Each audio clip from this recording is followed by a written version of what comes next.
Welcome to Caregiver Cast with Mary Elaine Petrucci. Are you overwhelmed raising a family, working full-time, caring for a parent or grandparent? It can be challenging when you're doing it alone. Caregiver Cast helps busy, burned-out professionals reduce their stress and overwhelm to create a better caregiving experience for themselves and their loved one. Caregiver Cast brings caregivers together with experts who provide information in a variety of areas. In each episode, you'll get tips on topics such as finance, legal, medical, self-care, community resources, mindset, and more. We're here to make your caregiving journey a more rewarding one.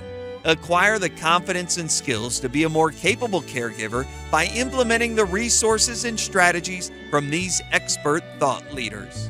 Get a community of support, resources, and strategies for your caregiving journey inside the Caregiver Lifeline community. Visit caregiverlifelinecommunity.com. And now here's your host, Mary Elaine Petrucci. Hi, Ruthanne. Hi, finally. So sorry.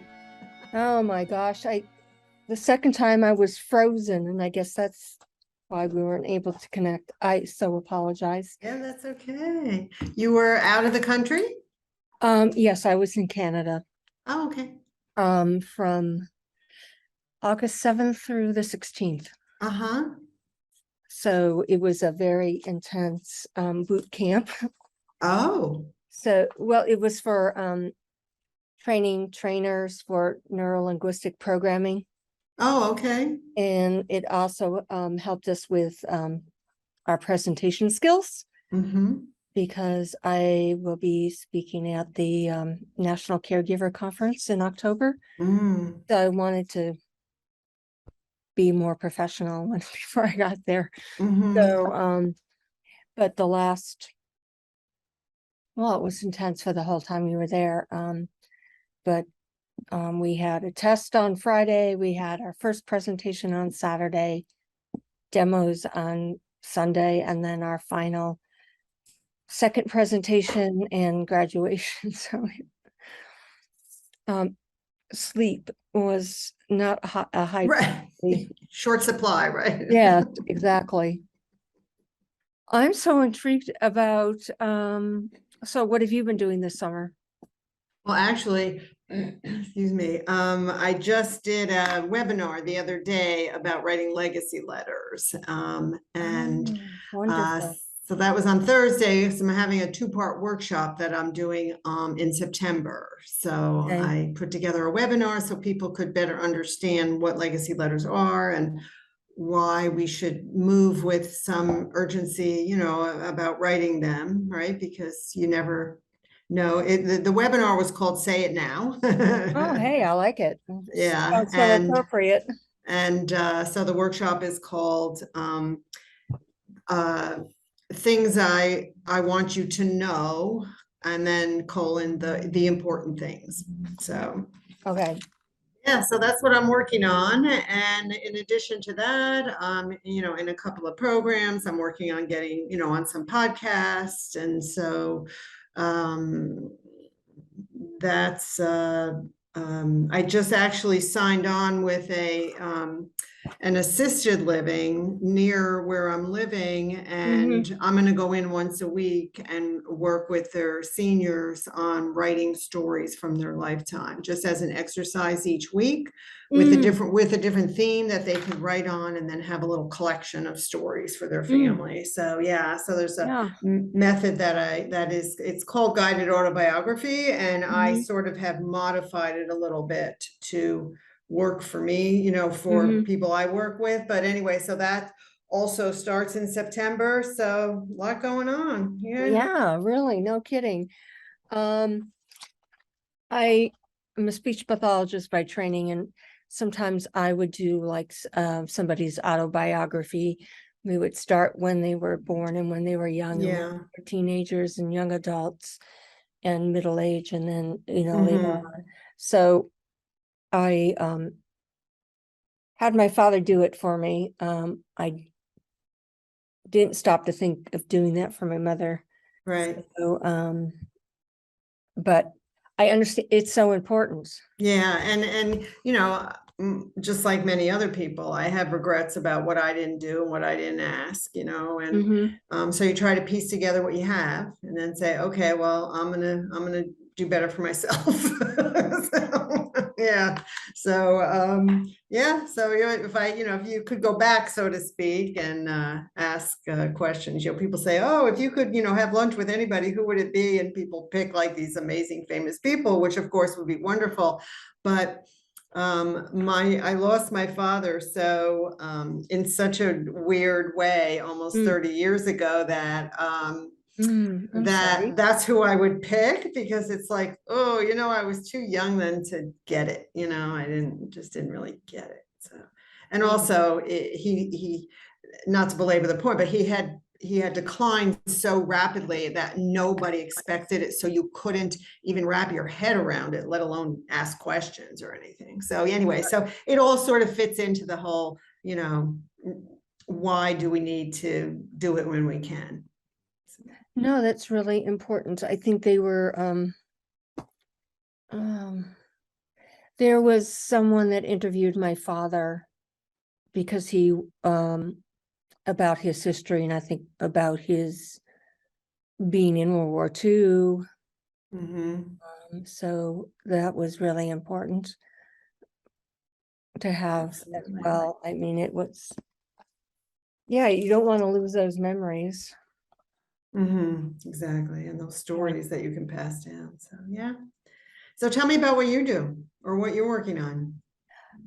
Well, several things. So your video is frozen, by the way. I can hear you fine, but your video is frozen. Okay. Well, we're going to have a thunderstorm here. Yeah. So I'm still here through audio. I work with caregivers, and so I have a podcast where I bring in different speakers, like on forgiveness or health and exercise, corrective exercise, that kind of thing. And people with Medicare and exhaustion, things like that. Will be putting on my third summit in early October because that's Caregivers Month. So, I'm looking for speakers for that. We're molding it around like mental health, because we feel like that's really a big issue now, especially with COVID and the pandemic and all of this craziness. So like I said, I have a podcast. I have a membership site. Okay. What's the name of your podcast? I probably looked it up, but I don't remember. It's Caregiver Cast. Caregiver Cast? Yes. C-A-S-T? Yes. Okay. Got it. Okay. So I'm hoping to one of my goals is, I guess, as part of like the membership site, is like the second tier would include like health options to decrease health costs, and one would be for just doing neuro-linguistic programming, timeline therapy, and hypnosis to help caregivers, because I know a lot of times they get stuck with a lot of and just would like to help them deal with it so they can have a more productive life and caregiving journey with the person that they're caring for. Those are kind of like my plans. Eventually I like to have a family foundation, because my grandparents were striking in Southern Colorado, and they were denied access to healthcare, and their oldest son passed away. So I was a caregiver for both my parents. I worked, sometimes I did caregiving directly with them. Other times I just made sure that all the caregivers were in place for them. So yeah, it's there's a lot to it. A lot. Yeah. Yeah. Definitely. I mean, I feel fortunate that when my mother passed away a few years ago, and 5 years ago almost, and I have siblings, so that made it a lot easier, not just financially because we had four of us, but also just in terms of having someone to, talk to, run it by, help you make the decisions that you have to make and all that. For people who have to do that solo, that's rough. It can be, and you're probably the exception to have siblings that Mm. are willing to, bond together to make it happen. Oh, Because I know some other people find like they've not had a good relationship with their parent, and mm. now they're kind of in the middle of deciding whether to, be a caregiver when all of her other siblings don't want anything to do Mm. caregiving aspects. So Yeah, that's a big yeah. one. So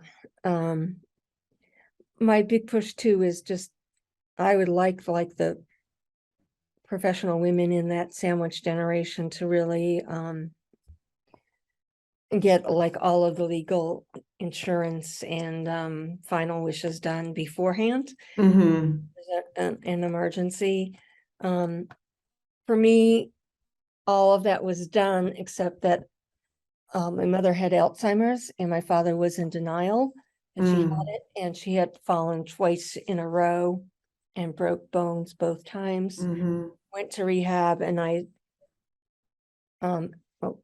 initially dad agreed to put mom on a memory care unit.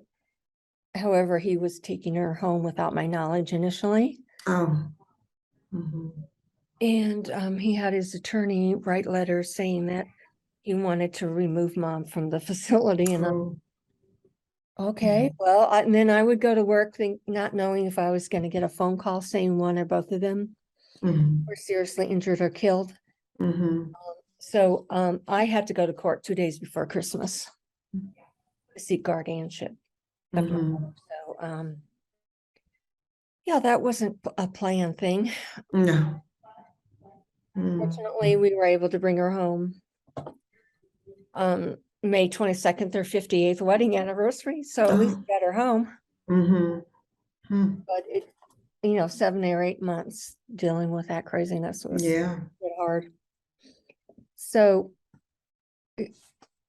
can you explain how you get these biographies from? I know you said you have prompts and things like that, but is there, like, do you put all these stories then in like a notebook or something? Well, I have a couple of different ways to answer that question. So when I'm doing it as a multi-part, a group experience, where then they can also sometimes share stories with each other, then it's for the most part for them to collect it however they want. And of course, I share with them ways that they can put it together and how they could make a document and all of that. And they can, make it into, they can add pictures to it and all that. So I guide them through that process of what to do with the stories that they've written during the program. Okay. And I encourage people to create what I call a treasure box, like literally like get, a pretty box from Michael's or, a special envelope, like that's a certain color. So that's where your stuff goes and it becomes your treasure box, right? Oh, Special yeah. photos, special Great. stories that you wrote. Now, if somebody wants to work with me individually, then that's a different process, because then I interview them through Zoom and I do a transcription of the stories. And from that, I pull the stories, because in conversation, the entire conversation is not necessarily the story, right? But there's conversation that goes with it. So I pull out the stories, and then then I compile it for them. They share photos with me, other things they want to make sure get included.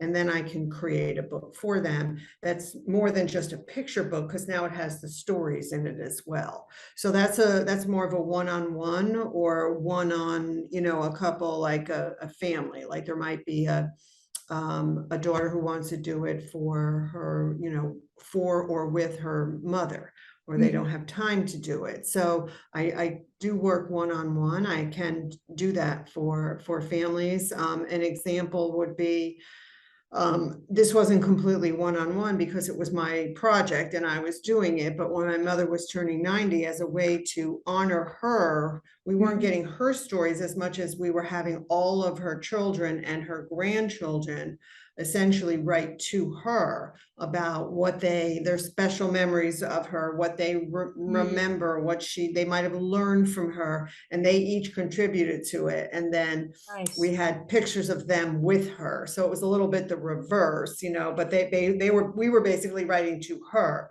and then we compiled it for her 90th birthday. So usually when somebody has an individual project, it can be always tweaked a little bit, because I would then have a conversation with them, like, what are you hoping? What is your goal in creating this? Like, are you trying to get the stories from your parent? Are you trying to create a gift to your parent? So it can go in a couple of different directions, but essentially it involves the same thing of getting the stories, and then I create a keepsake through a tangible, keepsake for them. Yeah. Oh, wow. That's awesome. And how long have you been doing this with them? I've been doing it since 2012 or 13. In 2012, I became a guided autobiography instructor, which is just one method for capturing the stories. So then I took a hiatus for a while. Life happens, as you well know. And then I came back to it full force about a year ago. So, but even before the 2012 period, I mean, it was just always something that was important to me, always something that I just found other people's stories interesting. And then when I realized the importance of making sure we capture them with intentionality, that we don't just, talk about them at the dinner table, but we actually intentionally, preserve them, then it took on a kind of a whole new life for me. And I think part of it, deep down, this came up recently, and I thought, I should probably address this a little bit more, but my father's mother, so my grandmother, was one of 7 or 8 siblings. And they all, even before, so by 1920, they had all moved to the United States, one by one or in small groups. But 2 of them stayed in Europe because they were already married and they already had children. And so they chose to stay in Europe, and all of them, except for one of the children who was a teenager by then, all of them perished in the Holocaust. So it's almost like I feel, which I only was articulated recently, actually, but it's like I feel almost like a responsibility to make sure that my family, my descendants know that, even though, it would have been my grandmother's siblings. So it would have been like my great aunt and great aunts and uncles, of course, who I never met, but so there's that part of me that like almost has this responsibility. And again, it goes back to the intentionality, like it'll just be lost if we don't do it. And not everybody has something so, I'll call it profound, as something like that, but still we all have stories. I just found, without rambling too much, I just came across a book, which I downloaded. It's called Creating, let me think of the name of it here. Give me a sec. It's something like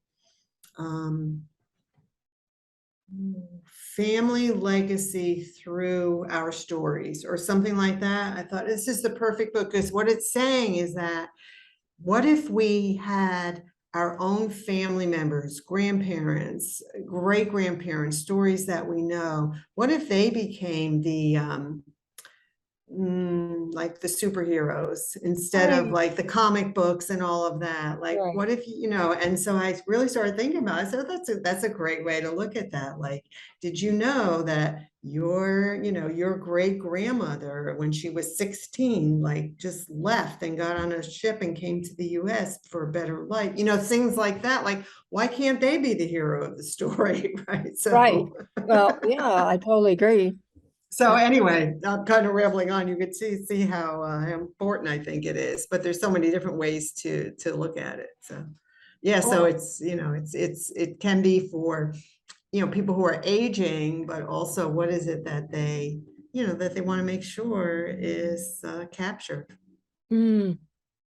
Sorry to hear that your relatives perished. Because that was terrible. Yeah, they weren't in camps. They were, sadly, their town was just executed, but not that there's any better or worse way to have perished in the Holocaust. So there's, you know what I'm saying? Yeah, I do. Yeah. I think the whole thing just horrifies me. Yeah. That Yeah.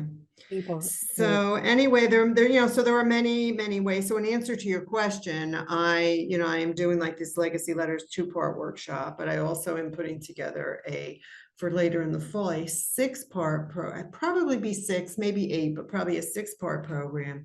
And then of course there's the one-on-one, but you mentioned that October is Caregivers Month. That coincides with, it's also Family History Month. And really? Well, November.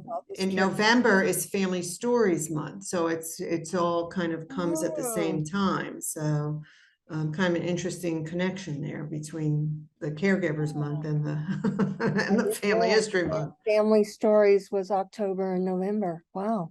Yeah. Thank you for sharing that.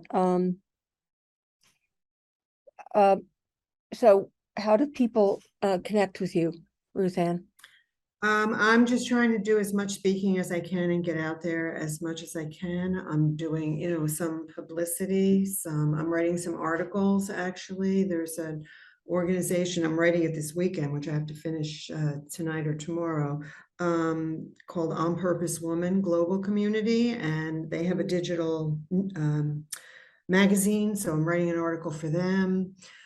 Just getting out there in any way that I can. Of course, I'm working with this assisted living place, so they have families there, so their families might be interested. Really, it's like I said, I've done a number of podcasts where I did a summit in the spring, which was more family oriented, but I got some new interest on my list. I have an opt-in, so I have people opt into what I offer, and then they get on my list. So I'm just making myself as visible as I can. Right. Yeah, I'm doing the same. I would like to do more speaking and more advocating, so I just get out there more. And I felt like the National Caregivers Conference, I needed to be really prepared to do that. What will you be speaking on? I mean, what specific topic?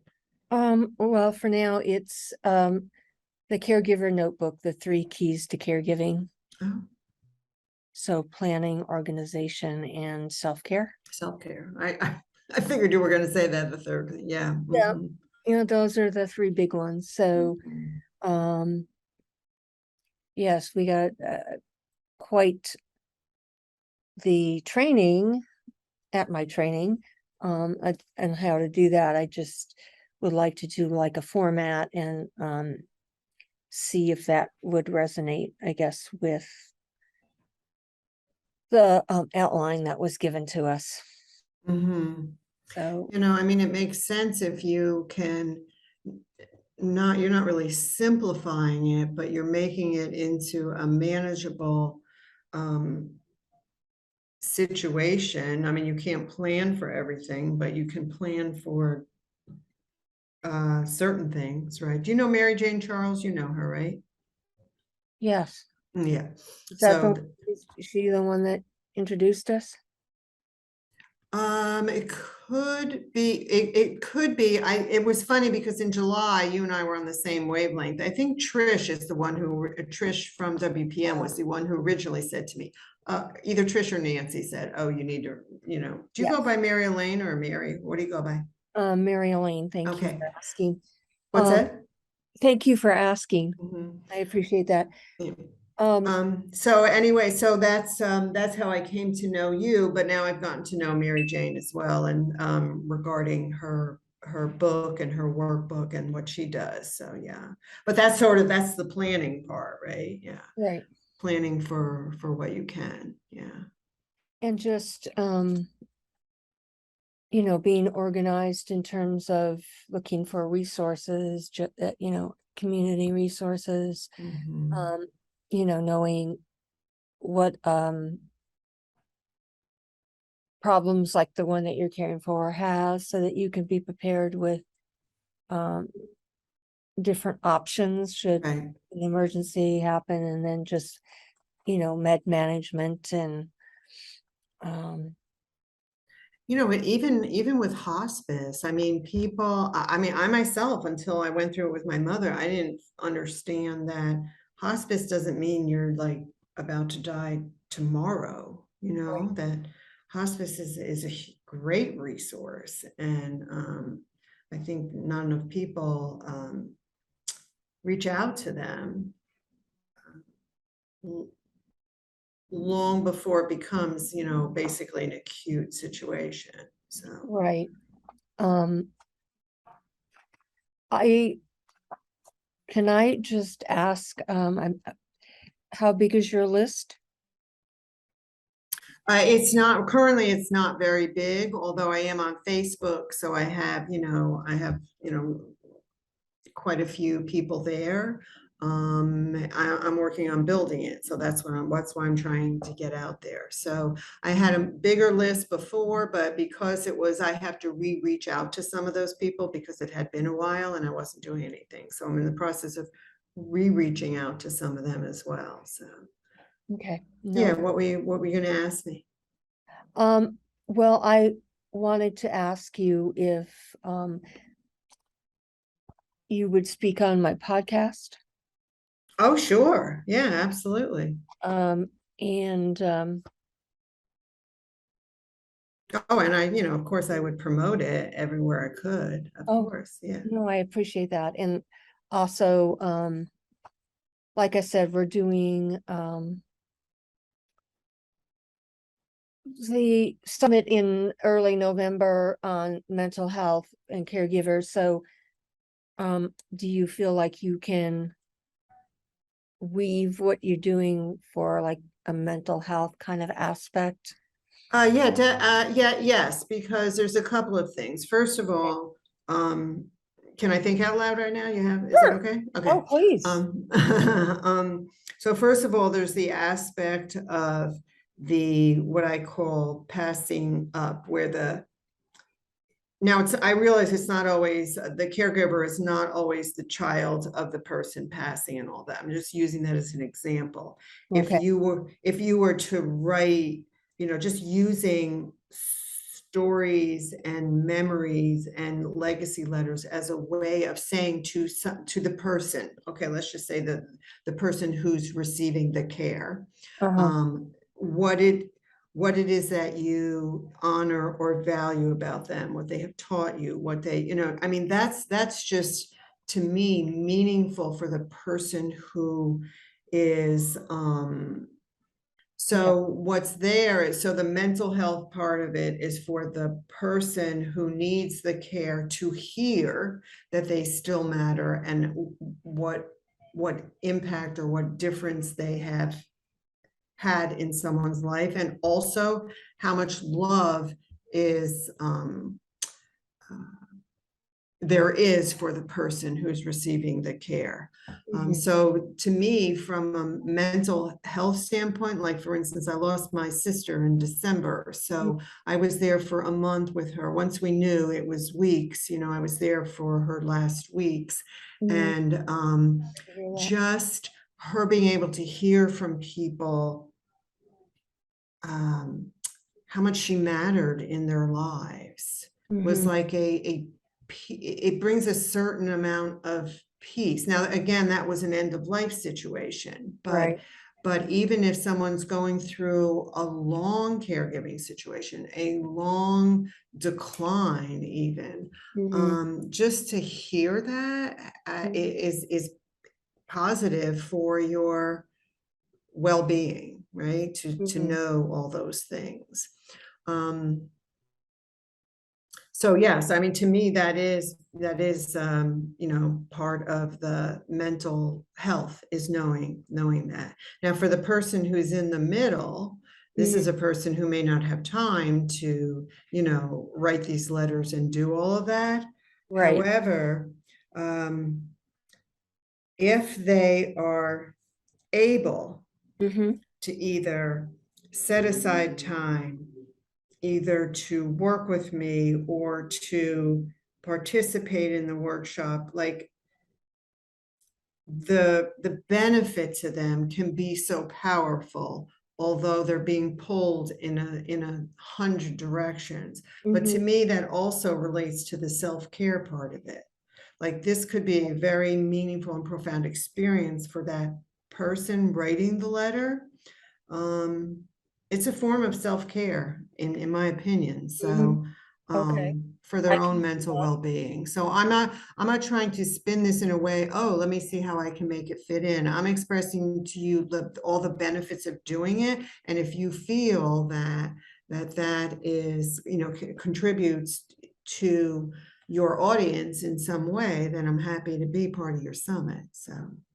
Well, great. Because I think what you just discussed is really important. It's important for the caregiver who's providing the care, but it's also important for the person being cared for. So I'll tell you an experience that I had. Sadly, it didn't go the way that we wanted, but some years ago, a family hired me, basically asked me to work with them. In this case, the young woman's brother had cancer. And although they knew it was terminal, they ended up being blindsided by how quickly it all ended. But that aside, so this is a young man, he's in his 30s. And so he had expressed that he was concerned that when he passed away, like, he wasn't married yet, like who would know him, right? Who would, like, would his life, even of 30-something years, matter? And to whom would it matter?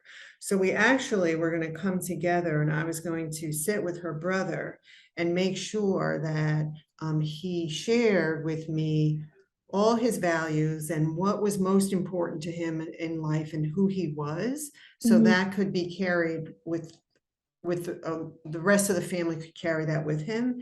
And the sister and the parents were going to work with me to write to him about the importance and the beauty of him having been in their lives and what they got from him. And so in any event, he took a very quick turn for the worse and passed away very quickly. So we didn't get to it, but I'm just saying that that's another example of how meaningful it can be to know that you then always have that to carry with you, no matter how it turns out, right? Right. No, I agree. I think it's very important. And I really enjoyed working with the adults who had memory problems and giving them like this autobiography of them, of their lifetime, and sharing it with them. So yes, I totally agree that it's very worthwhile, because like you said, people need to know that they do matter. Yeah. Right. So, so there certainly is, a topic that we could fine tune a little bit more, but I think that certainly it certainly fits into something like that, because there are many aspects of the, planning, the organizing, the self-care, as you delineated, many aspects to it. So. Right. What I would like you, I'll give you the link to sign up for like 60 minutes. Use it twice, please. Okay. You can, I would prefer to do the summit interview first. Okay, so you're recording the summit interviews? Yes. It's Oh, all recording them ahead. recorded. Okay. I would prefer to do that first, and then you can arrange a time when we can do the podcast. Sorry. Yeah. Okay. What I see, had been in class until like last Tuesday, so I'm playing a little catch up here Yeah, yeah, yeah. with interviews, and my team has told me that October 1st is like my deadline, and I'm like, right. Yeah, right. And it's August 21st. Yeah. I know. So And your summit is a one-day summit and it's a 2-day summit, November 9th and 10th. It's right before Veterans Day. okay, and who what's the name? Do you have a name for it yet? It's the Caregiver Lifeline Summit, fall Caregiver Lifeline Summit. Okay. fall 2022. 2022. Oh, so have you done them before? Oh, yes, I did one last December and one in April. Okay, awesome. Who runs them for you? Who do you have doing that? Well, I had a company help me last December. I interviewed 45 speakers. Oh my gosh. We had 14 in April, and I'm doing another 14, 15 for this one. And okay, so do you do it Zoom or how do you do it? I do it by Zoom, and then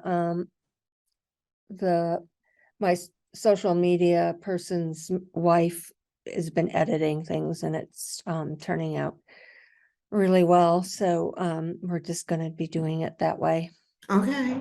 until we can, get bigger. And so Friday I was just emailing people like, please sign up for a time. If I would appreciate it if you could do it before September 15th, if at all possible. Yes, yes, although I would like to, and we can do it by email, and let me just I'm making a note of this, Okay. by September 15th. And I would appreciate a 250-word bio, a headshot, some questions that I could ask you if you have a free offer, and then have an upsell.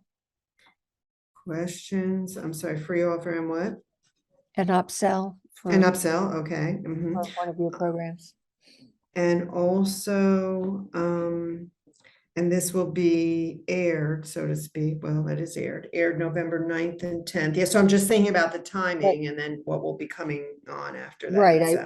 I know that you've got a lot of things coming up. No, yeah, so, and they will, for the most part, be done by then, but that's okay, because then I can talk about the next thing. That's why I wanted to know what the timing was, like, okay, so I won't talk about, when we do our interview, I won't be talking about what I have coming up in October. That wouldn't make sense, so. No.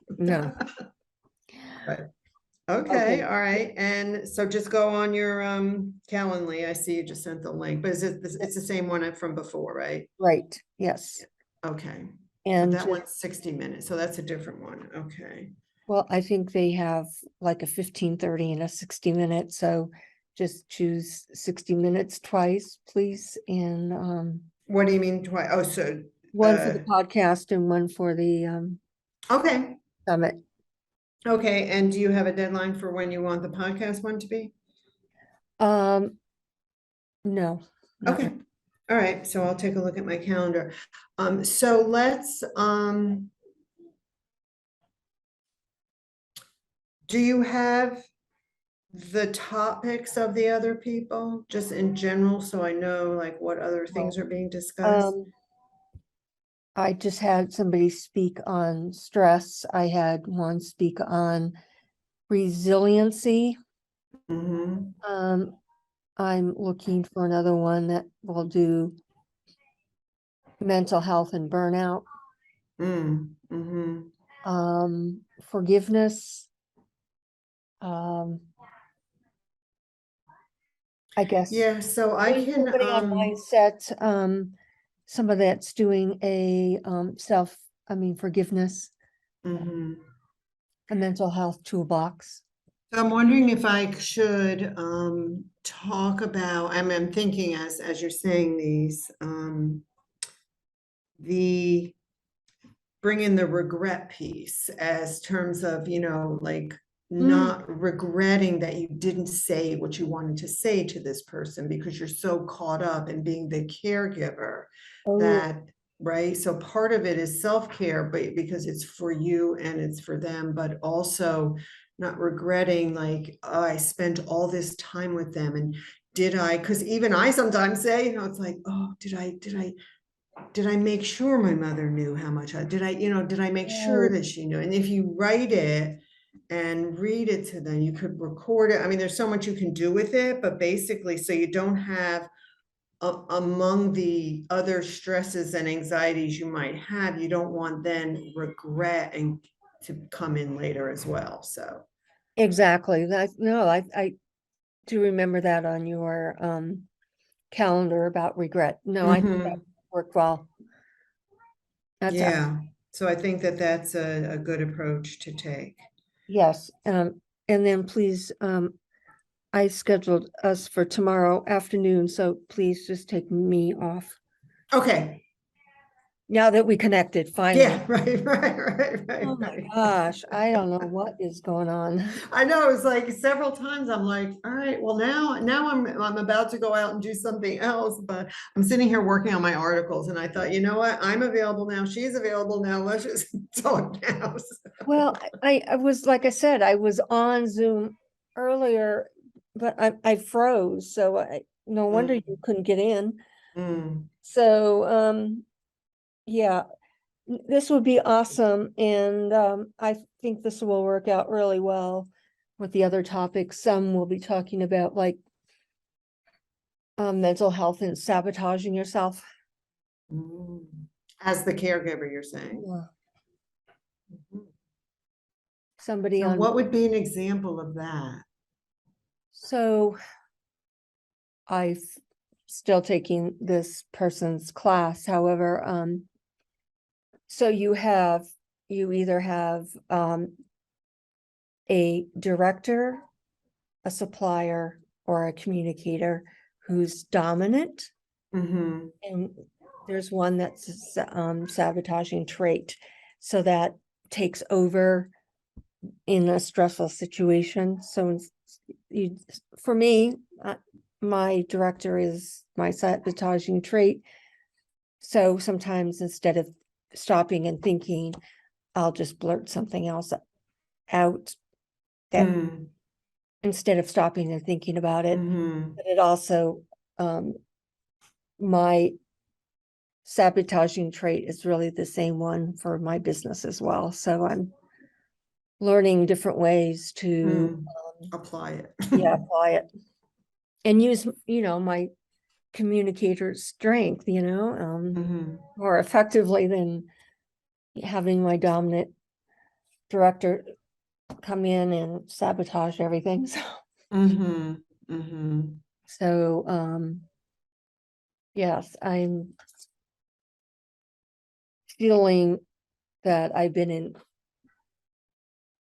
I've been in these neurolinguistic programs since like the end of February, and then we did one in June, and we did one like at the end of July, and then through August, and so now I have to kind of buckle down and have people sign up for time sooner. Mhm. Um, Well, there's nothing like a deadline, right? I know. I had been in touch with someone who did a stress summit in May. So right after my caregiver conference or summit, and I been fortunate to have a few of his speakers Mhm, speak for me. It's otherwise I just sent out emails on Friday as please just sign up for time so we can do this mhm, smoothly. So mhm, mhm. I think it'll work out fine. We'll just go with what we have. Yeah, yeah, yeah. You know, another aspect also that I could include, I'll have to outline it and organize it. Not just organize it in my head, which can be a very dangerous thing, right? I hear you, Ruthanne. um, is that it's also an opportunity, can be an opportunity. Again, everybody's situation is different, but if you have the time as a caregiver, because as the caregiver, you're not necessarily every minute of every day giving care to the person. You know, sometimes you're the caregiver and correct me if I'm wrong, this has just been my experience with my mother, with my sister, with others, is that